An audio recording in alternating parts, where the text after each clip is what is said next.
बिस्मिल्लाहिर्रहमानिर्रहीम। अस्सलाम वालेकुम नाज़रीन, मैं जी साकियों। आज 8 अगस्त 2026 के दिन और सुबह के 5 बजे हैं। दरिया सतलुज, रावी, चनाब, जेहलम, सिंध और काबुल के हवाले से आपको अपडेट कर देता हूँ। इस वक्त एक बारिशी सिलसिला जो कि जम्मू और कश्मीर में तेज़ तूफ़ानी बारिश बरसा रहा है और वो सिलसिला थोड़ा फैल जाएगा क्योंकि भारतीय पंजाब में और भारतीय रियासत हरियाणा में भी इस वक्त सिलसिला वो आगे की तरफ बढ़ रहा है। और पाकिस्तानी पंजाब में लाहौर, ऊपर गुजरांवाला डिवीज़न, गुजरात, सियालकोट, नारोवाल वगैरह इन इलाकों में अच्छी खासी बारिश हो सकती है अगले चंद घंटों में। यानी 12-1 बजे तक ये सिलसिला यहाँ पर शिद्दत के साथ रहेगा। अगले चंद घंटों में वैसे दाखिल हो जाएगा और फिर बारिश बरसाएगा। ये 8 अगस्त का था और उसके बाद 10 अगस्त को बाकायदा बारिशी सिलसिले आएंगे जिससे दरियाओं में नुमाया इजाफा हो सकता है, FFD ने कहा। अच्छा, कुछ पोस्टें ज़ेर गर्दिश हैं जिसमें बताया जा रहा है कि इस वक्त इंडियन मेट्रोलॉजिकल डिपार्टमेंट भी कह रहा है कि जो भारत में बारिशी सिलसिला था वो नॉर्मल से कम है और उस तरह से नहीं है जिस तरह से गुज़श्ता होना था। ये कुछ पोस्टें जो है फेसबुक या व्हाट्सएप पे ज़ेर गर्दिश हैं।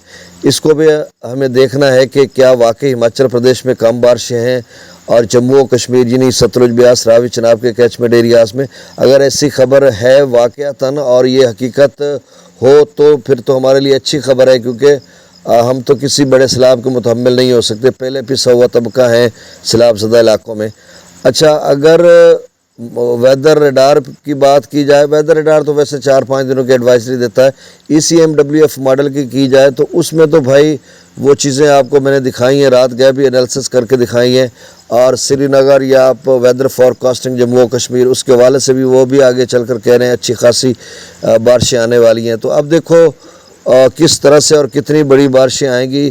कोशिश करूंगा मैं 8 बजे, 8:30-9 बजे जब आपको अपडेट करूं तो उसमें इंडियन मेट्रोलॉजिकल डिपार्टमेंट की भी खबरें वो लेके आऊँ कि कितना जो है पूरा असर रहेगा आगे चलकर बारिशी सिलसिला। त्रिबेला डैम का जो लेवल है वो 1548 तक पहुंच चुका हुआ है, 2 फुट रहेगा।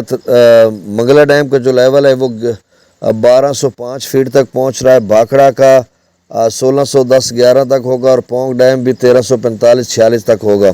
सतलुज में गंडा सिंह वाला पर 360, सुलेमानकी पर 3000, इस्लाम पर 725, रावी में जस्सड़ पर 7300, शादरा पर 20,000, बल्लो की पर 6900, सिदरई बराज पर 881, दरिया चनाब में अमराला पर 47,000, खान की पर 51,000, कादराबाद पर 52,000, चिनियोट ब्रिज पर 34,000, त्रिमू बराज पर 58,000, पांजनद पर 50,000 क्यूसेक अखराज है। मंगला डैम से 7,000 क्यूसेक, रसूल बराज से अखराज नहीं हो रहा। दरिया सिंध में सकरदू पर 1,22,000, प्रताप ब्रिज 1,85,000, बिशाम 2,32,000, त्रिबेला डैम से 2,18,000 छोड़ा जा रहा है। काबुल दरिया में 44,000 क्यूसेक, कालाबाग पर 3,20,000, चश्मा पर 3,14,000, तौसा पर 3,05,000, गुड्डू पर 1,87,000, सखर पर 1,41,000 और कोटरी पर जो पानी की आमद है वो 1,79,000 क्यूसेक है और अखराज 1,42,000 क्यूसेक है। तो वैसे कोटरी की हैरत है। चलें, अब तो 1,80,000 के करीब पहुंच चुका है अप स्ट्रीम और डाउन स्ट्रीम भी 1,42,000। अब देखो मज़ीद कम होता है या ऊपर जाता है या स्टेबल रहता है। चैनल को सब्सक्राइब कर दें। बहुत शुक्रिया। अल्लाह ताला आपको अपनी हिफ्ज़ ज़बान में रखे। अल्लाह हाफ़िज़।